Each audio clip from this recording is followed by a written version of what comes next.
Teman-teman, pernahkah kalian merasa seolah hidup ini menuntut kita untuk selalu berlari?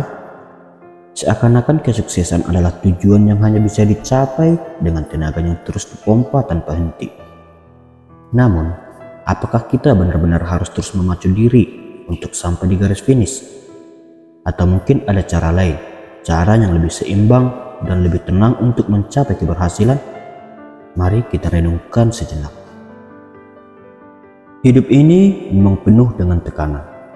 Kita seringkali dibombardir dengan pesan dari berbagai arah. Kerja lebih keras, jangan menyerah, kejar impianmu sampai titik darah penghabisan. Dan tak sedikit dari kita yang merasa bahwa semakin banyak usaha yang kita keluarkan, semakin besar pula peluang kita untuk sukses. Tapi teman-teman, apa jadinya jika kita terus berlari tanpa henti? Bayangkan ini, seorang pendaki gunung yang terus mendaki tanpa jeda. Ia mengabaikan kelelahan, tidak peduli dengan udara yang menipis, hanya fokus pada puncak. Namun, apa yang terjadi? Tubuhnya mungkin mulai lelah, napasnya semakin berat, dan akhirnya ia jatuh sebelum mencapai puncak. Bukan karena kurang berusaha, tetapi karena terlalu memaksakan diri. Ada kalanya berhenti sejenak dan menikmati pemandangan di sepanjang perjalanan jauh lebih penting daripada hanya memikirkan puncaknya. Ini bukan tentang menghindari kerja keras, teman-teman. Bukan juga tentang menyerah sebelum mencapai tujuan. Tetapi tentang bagaimana kita bekerja keras dengan cara yang bijak. Hidup ini adalah sebuah perjalanan yang panjang. Dan dalam perjalanan itu, kita harus belajar dan menikmati setiap langkah, bukan hanya fokus pada tujuan akhir. Mari kita lihat seorang penulis. Jika ia hanya memikirkan untuk menyelesaikan bukunya tanpa menghargai proses menulis, mungkin hasilnya akan terasa datar dan tidak autentik.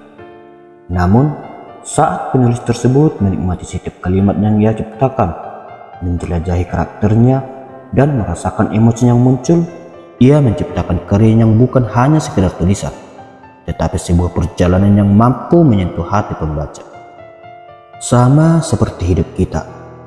Ketika kita membiarkan diri kita tenggelam dalam proses tanpa terus-menerus mengejar hasil, kita akan menemukan sesuatu yang jauh lebih berharga, kedamaian dalam perjalanan itu sendiri. Sekarang mari kita lihat kehidupan sehari-hari kita dalam pekerjaan.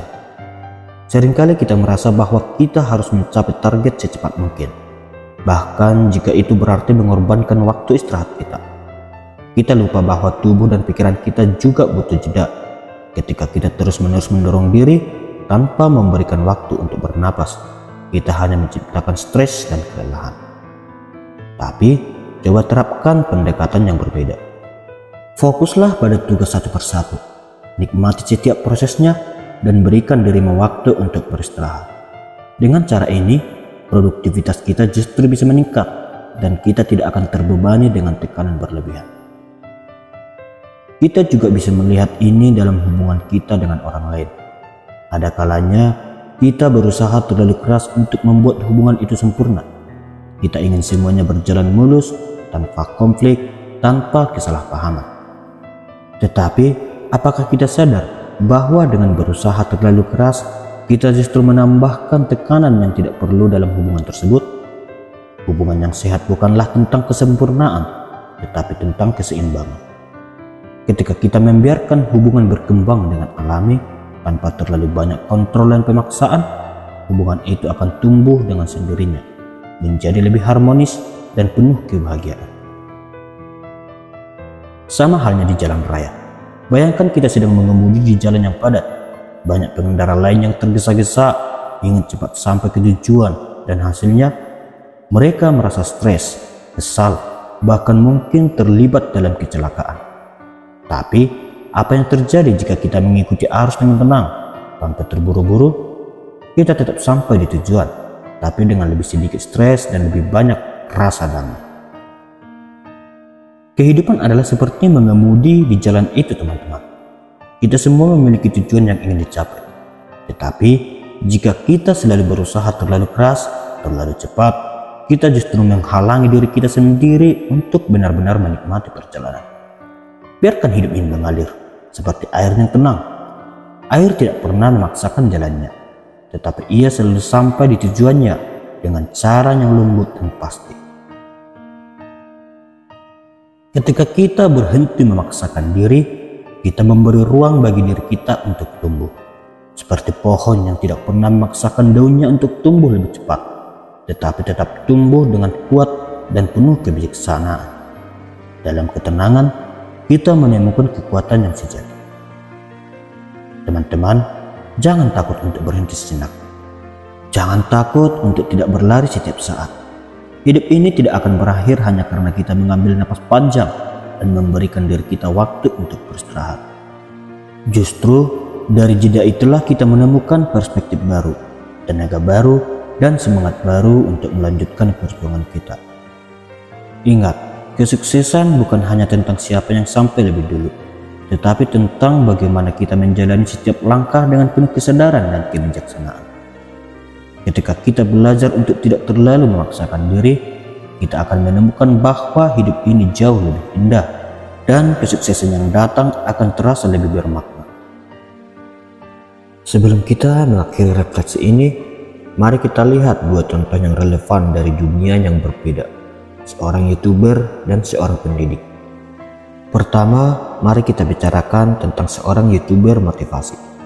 Ia memulai kanalnya dengan niat untuk menginspirasi orang lain, berbagi kisah-kisah kehidupan yang penuh makna, dan memberikan tips untuk mengatasi tantangan. Alih-alih terjebak dalam tekanan untuk menghasilkan konten setiap hari, ia mengambil pendekatan yang lebih bijaksana. Ia fokus pada kualitas daripada kuantitas, dengan benar-benar menyelami setiap topik yang ingin ia bagikan. Meskipun tidak setiap videonya langsung viral, ia menemukan kepuasan dalam prosesnya. Ia sering menerima pesan dari penontonnya yang mengungkapkan bahwa video-video tersebut telah membantu mereka melalui masa-masa sulit. Kesuksesan baginya bukan hanya angka penonton atau jumlah subscribe, tetapi pada bagaimana ia bisa memberi inspirasi dan perubahan positif dalam hidup orang lain. Selanjutnya, kita memiliki seorang guru yang telah mengabdikan diri bertahun-tahun di sekolahnya. Ia tidak hanya fokus pada kurikulum, tetapi juga pada pengembangan karakter dan kemampuan setiap siswanya. Ia percaya bahwa keberhasilan siswa tidak hanya diukur dari nilai akademis, tetapi juga dari bagaimana mereka berkembang menjadi individu yang baik dan bermanfaat bagi masyarakat. Terkadang, tidak sedikit dari mantan muridnya yang datang kembali untuk mengucapkan rasa terima kasih yang mendalam. Beberapa dari mereka mungkin telah meraih kesuksesan di bidang yang berbeda, tetapi ketika mereka melihat sang guru, mereka tidak hanya berbicara tentang pencapaian mereka. Mereka membagikan bagaimana ajaran dan bimbingan sang guru telah membentuk hidup mereka, membimbing mereka melalui tantangan, dan memberi mereka kepercayaan diri untuk mengejar impian mereka. Dalam momen-momen itu, sang guru merasa terharu, mengetahui bahwa pengaruhnya telah menyentuh hati dan jiwa anak-anak didiknya. Ia menyadari bahwa kesuksesan tidak datang dari seberapa cepat ia bisa menyampaikan materi, tetapi dari seberapa dalam ia bisa menyentuh kehidupan siswa-siswanya. Kisah ini menunjukkan bahwa kesuksesan dapat diraih dengan cara yang bijaksana, yang tidak selalu diukur dari seberapa keras kita bekerja atau seberapa cepat kita mencapai tujuan, tetapi dengan meluangkan waktu untuk mendengarkan, memahami kebutuhan orang lain, dan memberi dukungan tanpa syarat. Mereka telah menciptakan dampak yang luar biasa dalam hidup mereka. Dalam dunia yang sering terfokus pada hasil yang cepat, kita dapat belajar dari keduanya. Langkah-langkah kecil yang penuh makna dapat menghasilkan pengaruh yang besar. Ingatlah bahwa perjalanan kita adalah tentang seberapa banyak kita dapat memberi, bukan hanya seberapa banyak yang kita terima. Kesuksesan sejati datang dari hati yang tulus dan dedikasi untuk memajukan orang lain. Teman-teman, jika kalian merasa terinspirasi dengan cerita ini, jangan ragu untuk mendukung kami. Tekan tombol like dan subscribe agar kita bisa terus berbagi inspirasi dan motivasi bersama. Terima kasih dan sampai jumpa di video selanjutnya. Salam sukses dari Cahaya Sukses.